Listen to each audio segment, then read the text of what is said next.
개별화 교육 계획서는 저는 맞춤옷이라고 생각을 해요. 자칫 속빈 강조 잘해야 되는 것은 1년간의 수업 활동이죠. 개별화 교육 계획서 정해진 틀은 없죠. 네, 개별화 교육 계획서에 국어 수학만 짜는데 이렇게 미술, 음악, 체육 수업 해도 돼요. 뭐 매년 좀 조금씩 다르게 저는 그걸 옴니버스식으로 짜요. 안녕하세요. 특부심 가득한 특수교사 마이송입니다. 네, 오늘 이 뒷배경은 달팽이 집입니다. 달팽이 집이 뭐냐면 가족 간사라서 저희는 지금 2년째 이렇게 시골 학교에 가족이 같이 와서 평일엔 거의 이렇게 생활을 하고 있습니다. 지금 옆방에는 저희 오늘의 담당번이 석조링이 석봉이를 재우고 있고 저는 이렇게 조용히 영상을 찍고 있습니다. 거의 이제 주말에 영상을 찍는데 이거 자꾸 벌어지지? 오늘은 누가 뒤에 있는 것도 아닌데 오늘은 그래서 이렇게 달팽이 집에서 영상을 찍게 되었습니다. 저번 주에 얘기했던 것처럼 오늘은 저는 개별화를 짤 때 어떻게 짜는지에 대해서 이야기를 해볼까 해요.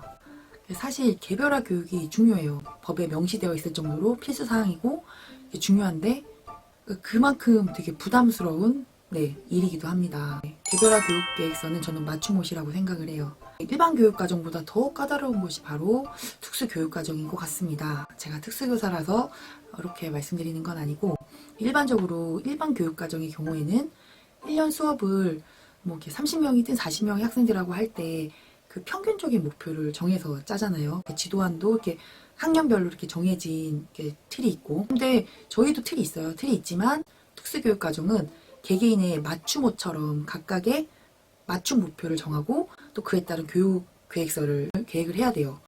만약에 5명의 학생이 있다면 저희가 5명에게 각각의 옷을 만들어줘야 되는 거죠. 특수학교도 까다롭긴 한데 특수학급의 경우 더 까다로워요. 학생들이 학년과 수준이 천차만별이거든요.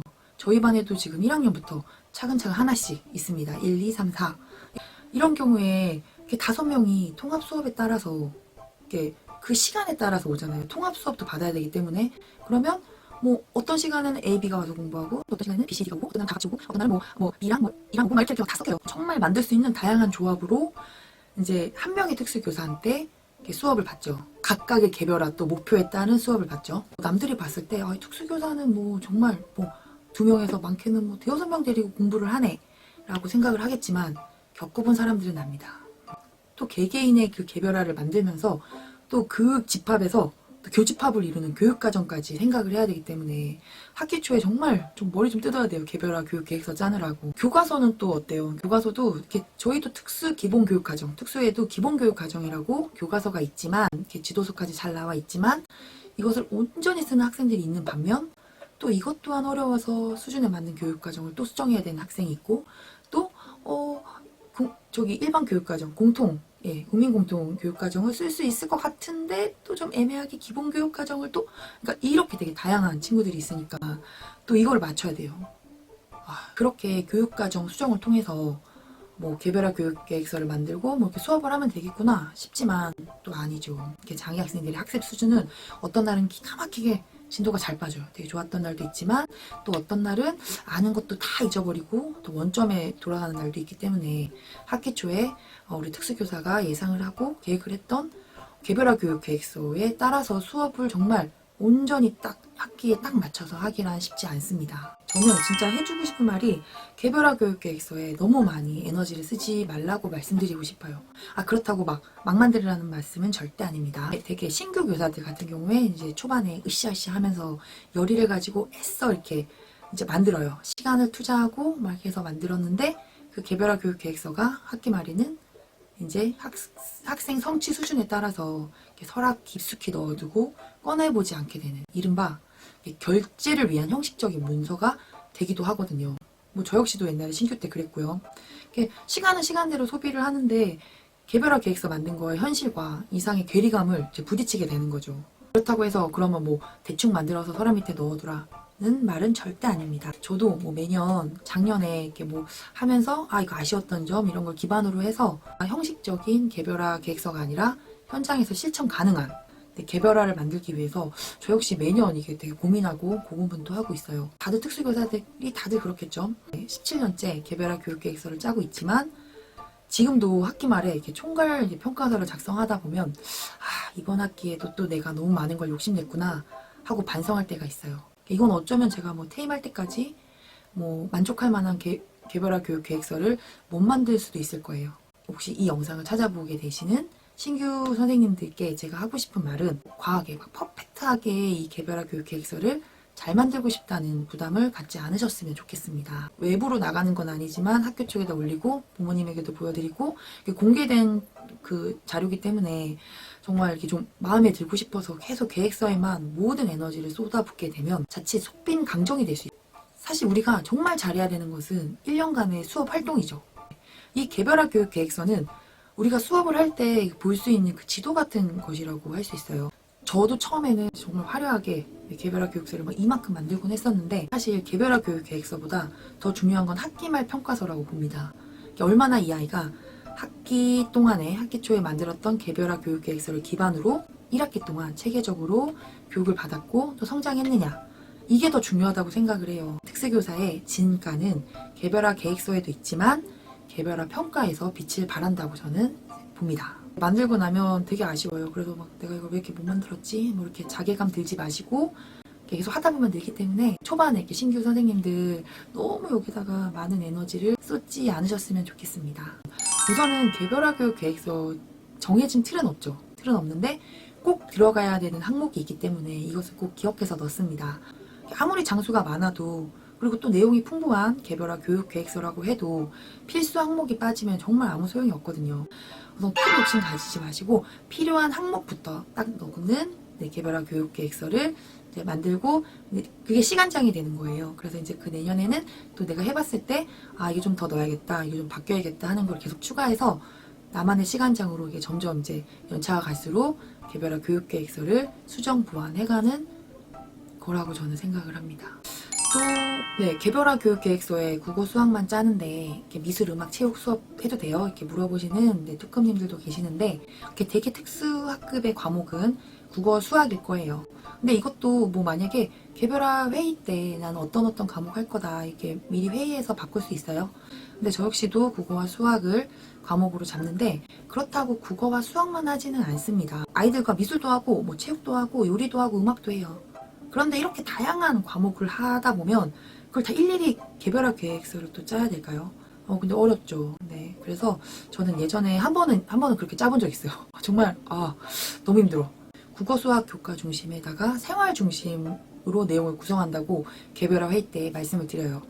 그거는 국어와 수학의 장단기 목표를 짜는데, 그것만 짜는데, 그 안에 음악, 체육, 사회, 미술 등을 연계해서 교육과정을 재구성한다는 거죠.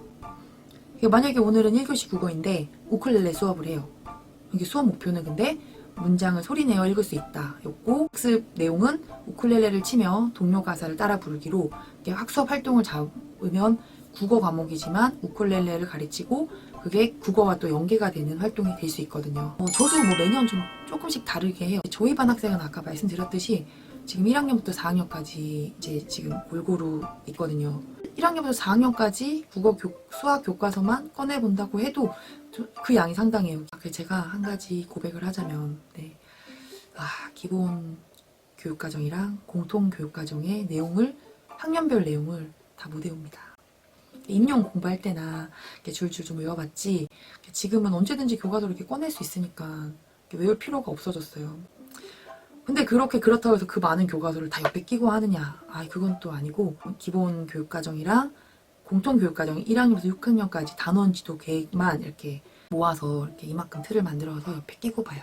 세티넷 가면은 구하실 수 있습니다. 아마 임용 보신 분들이 더 자료가 많으실 것 같습니다. 저만의 방식이라고 한다면 저는 그걸 옴니버스식으로 짜요. 옴니버스 영화를 보면 다른 내용이 단편인데 또 다른 내용 단편이랑 또 하나로 또 그게 이어지는 고리가 있잖아요. 여기 또 나왔던 등장인물이 여기서도 나오고 뭐 그런 게 있듯이 개별화도 마찬가지인 것 같아요.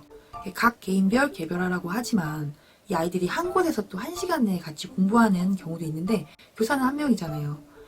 그럼 만약에 각각의 시간을 나눠서 공부를 해야 한다면 4명이 만약에 동시에 오면 40분 수업에서 10분씩밖에 각각 공부를 못 가르쳐 주는 거예요. 근데 또 우리 아이들이 한 명이 가르칠 때 나머지 3명은 또 시키면 하는 친구들은 또 있지만 거의 대부분이 이 친구 시킬 때 여기는 이렇게 절 쳐다보고 있어요. 그럼 또 공부해. 또 이 친구 시키면 또 이렇게 쳐다보고 있고. 이렇게 하다 보니까 이 친구들에게 교집합 돼야 되는 게 필요하다고 네, 느껴지더라고요. 각각의 개별화라고 하지만 그 뿌리는 하나로 이어져야 된다고 생각해요. 뿌리가 저잖아요. 저는 하나밖에 없으니까. 선생님들마다 말이 안 나. 선생님들마다 이게 진짜 천차만별이에요. 물론 제 방법이 옳은 것도 아니고, 근데 그냥 각각의 주변 선생님들이 어떻게 짜는지 궁금해하시는 신규나 혹은 특구님들을 위해서 이렇게 저의 경험을 말씀드리는 거니까 참고하시면 될 것 같아요. 그래서 저는 한 회의 큰 주제를 우선 잡아놓고 시작을 하는 편입니다. 작년에는 사회성을 주제로 잡아서 시계 읽기, 달력 보기, 화폐 읽기를 베이스로 두었어요. 물론 그 수업들이 중요하기 때문에 올해에도 계속 하겠지만 또 올해의 새해 주 목표는 저는 자립을 정했습니다. 자립. 큰 주제가 잡히면 그 주제를 기반으로 장기 목표를 잡는데 내가 이루고 싶은 목표보다 한 30%만 낮춰서 국어도 항목이 3개거든요. 듣기 말하기, 읽기 쓰기라면 항목당 1개에서 2개 정도의 장기 목표를 잡습니다. 그렇게 하고 또 단기 계획을 장기 목표에 기반으로 해서 단기를 월로 짜고 월 안에 주간 계획을 짜놓습니다. 이거 어디까지 짜야 되냐고 물어보시는 분들도 있는데 되게 월간까지는 거의 짜고 저처럼 월간에 이렇게 그거를 주간으로 나눠서 또 세밀하게 짜시는 분들도 있습니다.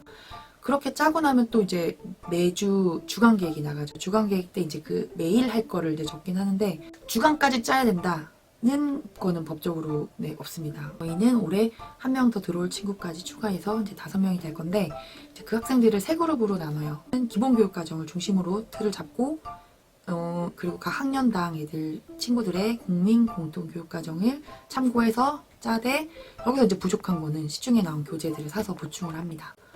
전반적인 흐름은 저는 그렇게 잡고 있어요. 그리고 저는 진짜 근데 가장 중요한 거는 그거 같아요. 개별화 교육계획서에 들어가는 글이 가장 쉽게 적는 게 중요한 것 같아요. 이거를 부모님에게도 보여드리고 이제 학교에 제출도 하지만 결국에는 이걸 제가 보는 거잖아요. 제가 보고 그걸 수업을 하는 건데 내가 가르칠 거기 때문에 내가 알기 쉽게 풀어서 그 글을 적는 게 저는 중요하다고 생각을 합니다. 우리 평소에 계획 같은 걸 세보면 알지만 계획들이 어디 세워진 대로 딱딱딱딱 정해지지는 않잖아요. 그래서 내가 할 수 있는 수업들로만 진솔하게 적는 개별화 교육 계획서야말로 진짜 보물을 찾을 수 있는 한 학기의 비밀 지도가 될 것 같아요. 여러분 이렇게 좀 도움이 되고 싶어서 말을 드렸는데 이게 좀 도움이 됐을지 안 됐을지 모르겠습니다. 경력이 많은 특수교사라고 해서 좋은 개별화 계획서를 만드는 것도 아니고 신규교사라고 해서 개별화 교육 계획서가 서툴다는 법도 절대 없어요. 만약에 신규 선생님들 같은 경우에 처음 짜보는 개별화 교육 계획서가 너무 부담스럽다고 생각이 되어지시면 저는 기존의 선배 교사들이 만들어 놓은 개별화 교육 계획서를 짜집게 해서 만드셔도 된다고 생각을 해요. 다들 처음에는 근데 그렇게 시작하거든요. 저 역시도 그랬어요. 이렇게 모방을 통해서 이제 제 스타일을 찾아가는 거예요. 실전은 계획서가 아니라 수업이라는 사실을 기억하시면서 개별화 교육 계획서를 서툴게 만들었다고 너무 내가 실력이 이런 자괴감은 들지 마셨으면 좋겠습니다. 좀 17년 됐는데도 완벽하질 않아요. 개별화 계획서 짤 때마다 마음에 안 들어. 근데 저도 올해도 기죽지 않고 이번 학기 개별화 교육 계획서도 실천 가능하게 한번 만들어 보겠습니다. 이제 이번 주가 개별화 교육 계획 회의를 하거든요. 하고 나면 지금 대충은 틀은 좀 주제랑 어떤 식으로 할 거라는 거는 좀 틀은 생각해 놨는데 이제 회의 끝나고 나면 세세하게 만들어서 제가 올려드릴게요. 이게 경력이 참 사람을 발목을 잡아요. 제가 경력이 많다 그래서 대단하게 잘하는 게 아니잖아요.